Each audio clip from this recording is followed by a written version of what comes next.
they're not booing me. On the show tonight, we've got the boss himself, Bruce Springsteen. Oh, I've been corrected. They are booing me. Well, let's start the show!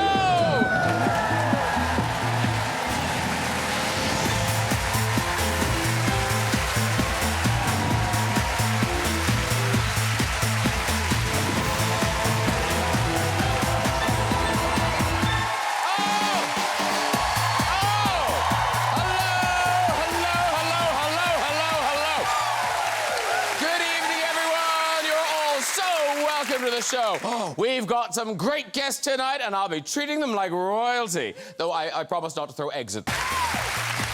And he's a rock and roll legend with 150 million records sold and an Oscar, a Tony, and 20 Grammys to his name. Please welcome the boss himself.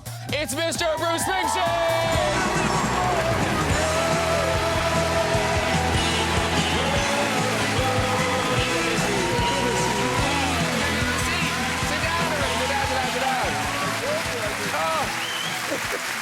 Welcome all.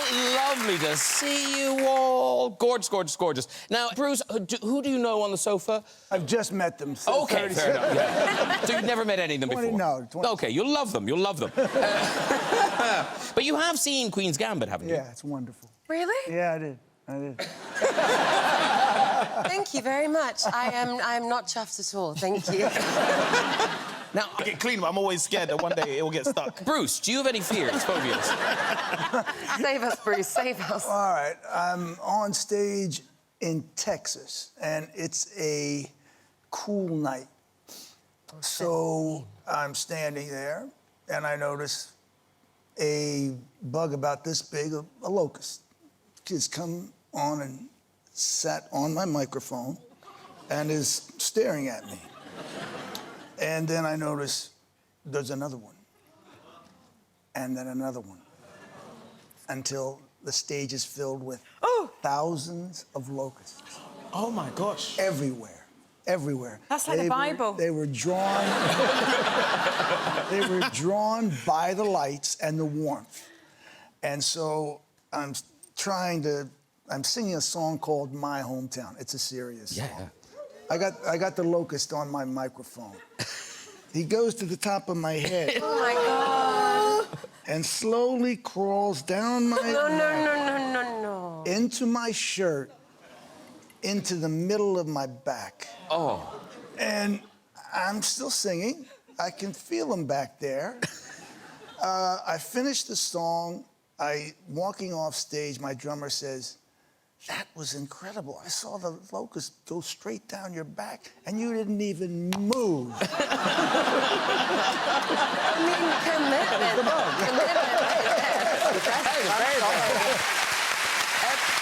Now, not exciting. Bruce Springsteen brings us his 21st studio album, Only the Strong Survive. It is out today. Yes, it is.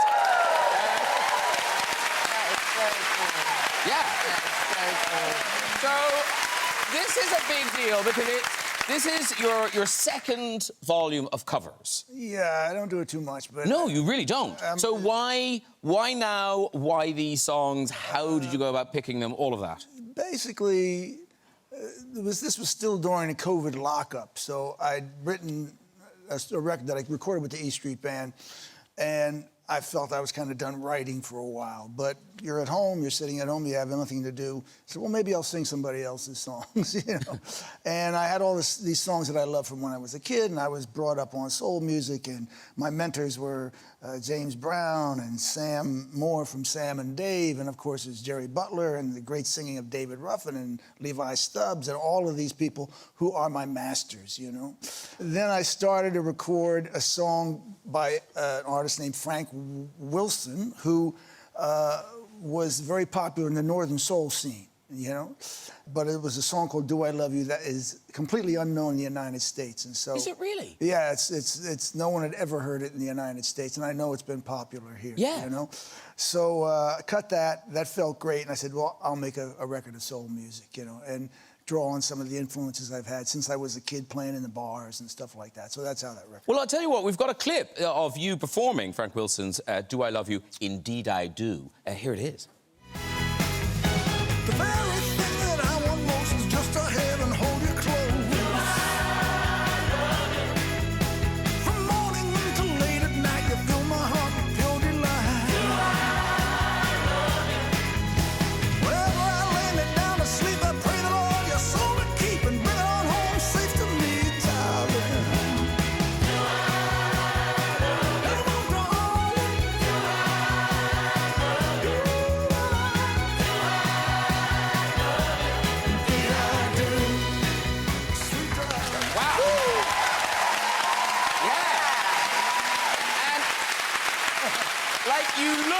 you're really having a blast doing this. Yeah. But I read somewhere, you did an interview, and you were talking about going into this record, you weren't confident that your singing was up to these songs. Well, I'm a bar singer, you know. I have a really good voice for 5 sets a night.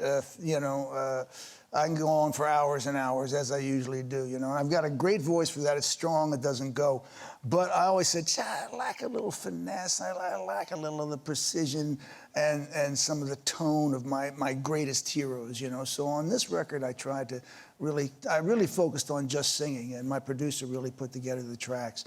And I had a good time. It was fun to do, and I took my singing up a notch or two, I think. And then there was a thing where you had to stop singing. Do you have spinal surgery or something? And you had to Yeah, stop? I did. I had I guess it's C4 and C5 in my neck, and so it was going down my arm, and for about 5 years, my arms and my hands slowly got number and number and number, until I noticed when I was playing the guitar, it would fatigue very quickly. So after about 5 years, I said, I got to do something about it. Now, the problem is, what they do is they cut your throat. And right here... That is a problem. Right here, I have a scar. No. And they go in, and they tie your vocal cords off to one side. So if you're a singer... Sorry. You're a singer, that makes you anxious, and they tell you can't sing a note for 3 months. So you had the operation done, and they put the titanium in there, and woke up, and it worked. It was quite successful, but I didn't sing a note for 3 months. And then one morning I went. I said, okay. Went into my garage, had an acoustic guitar, and I started to sing this song, "Darkness on the Edge of Town." And I said, well, seems to be okay. A couple of weeks later, I was in South Africa being crowd surfed across. Across the room. Yeah, I know. Did your voice seem stronger after the rest, or...? I've been lucky in that as I've got older, my voice has gotten better. And a lot of people have trouble with their voices as they get older, but for some reason I've been lucky, and it's gotten better as I've gotten older. Because there's lots of singers on the couch. Anya Taylor-Joy, last night in Soho. And Bruce, you've been singing professionally. Next year, you'll have been singing professionally for 50 years, ladies and gentlemen. Wow. 5 decades. Actually... Or is it more? Yeah, actually, I've been singing for 60. I've been playing with my band in a year for 50 years. 50 years. Oh, yeah. That's the 50. Okay. That's tricky. Imagine this. The same people that you went to high school with, all of the same people, for the rest of your life. The rest of your life, you work with them every day.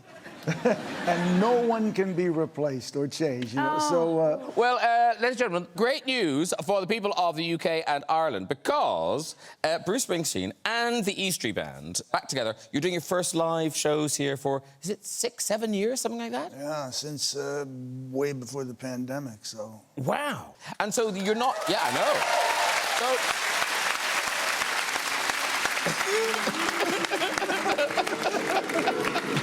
It still freaks me out. Yeah, every performer's favourite sound, you know what I mean? And because this isn't attached to a new album, is this like a greatest hits tour? No, it's just a tour. Okay. But you will play some hits, right? We'll play some. Yeah. And tell me, so when did the thing, because your crowds do this now, they all they have signs of the songs they want to hear. Yes, when did this start?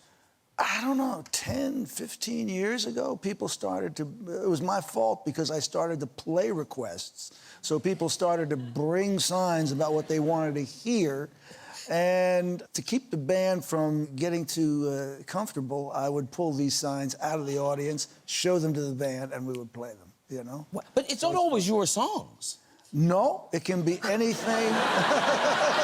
The poor band is like, my God. Here, Bruce, do the wheels on the bus, mate. Do the wheels on the bus. Let me tell you, I have done the wheels on the bus many times. I have 3 kids, and I have sung Wheels on the Bus, not with that accent, but many times. And tell me about, wasn't there a man who wanted to hear Drift Away? Do you know the man I'm talking about? He had a sign. I do.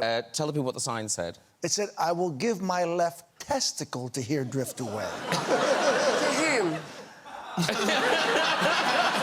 That is the question. Good question. That is the question. I certainly didn't want to be responsible for it, so we played Drift Away. Now, talking of fans, Bruce, I mean, you play the songs for the fans, but you do seem to go above and beyond. This was, I think, early, back in the 80s, I think. Do you know the story where you were, I think you were at a cinema, was it in Denver?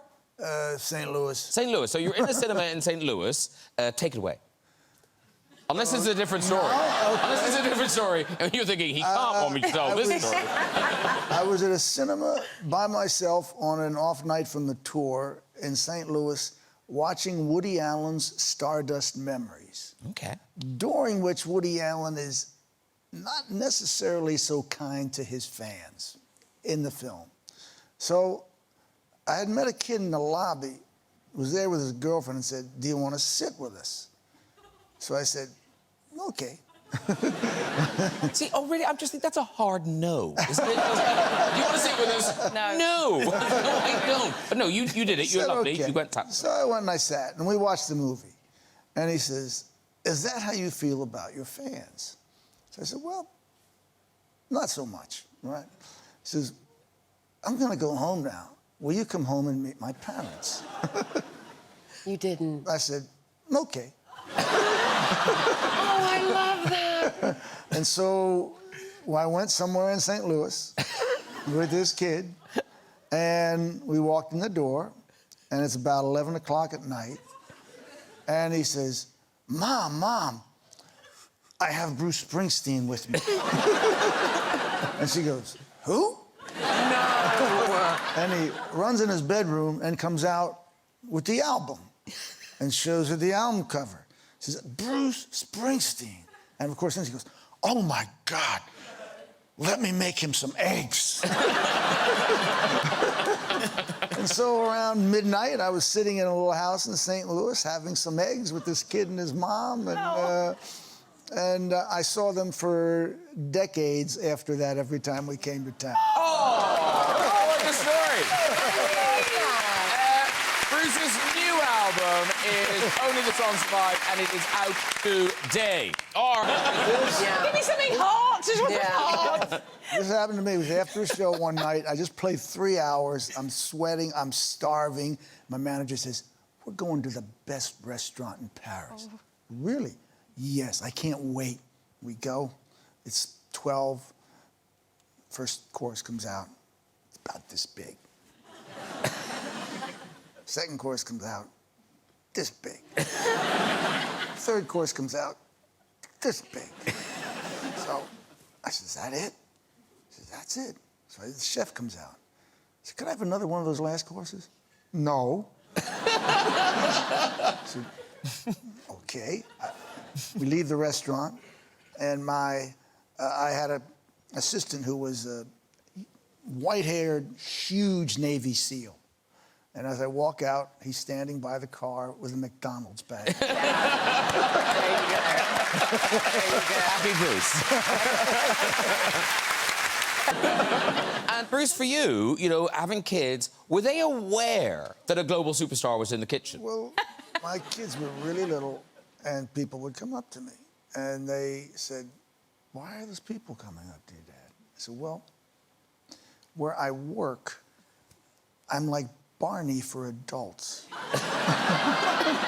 And that kind of, Barney for adults. Barney, and was Barney very popular, the purple dinosaur? With a certain demographic. Yeah. Very much so. Yeah. So they understood that, but they have no interest, virtually no, or very little interest in my music or interest in that part of my life. They're interested, I always say, your kids don't need a hero, they need a father. Yeah. And so, that's what they're interested in. That is wise. But very exciting, there's a new baby in the Springsteen household. Yes, I am a 73-year-old grandfather. For the first time. First time. Yeah, this is the first one. Yeah. My handsome son Sam and his lovely partner Alex have a wonderful baby girl, and there's a baby in the house. I'll be singing Wheels in the Bus again. And so You'll be dusting it off. That's right. So we're quite happy. Oh, such a lovely thing. And tell me this now, Mo, you are... No, Bruce, do you still crowd surf? I'm retiring that. No. We've got a picture of this. That looks recent. Hey. That looks recent. And look how happy you are. It's true. But I'm retiring. But I've had a lot of fun doing it. Yeah. The only question I have for both of you is how do you control where you go? Because I've done that at festivals before, and you're with your friends, and all of a sudden you're gone. So I took a 24-hour round trip to New York because I wanted to see Springsteen on Broadway. I knew you'd be in one of these stories. Yes. And everything was going fine. I got to the theatre door and checked my ticket in, and the ticket didn't work. What happened? There was a mix-up, and the friend who I'd got the ticket from was back in London, at home, asleep with his phone switched off.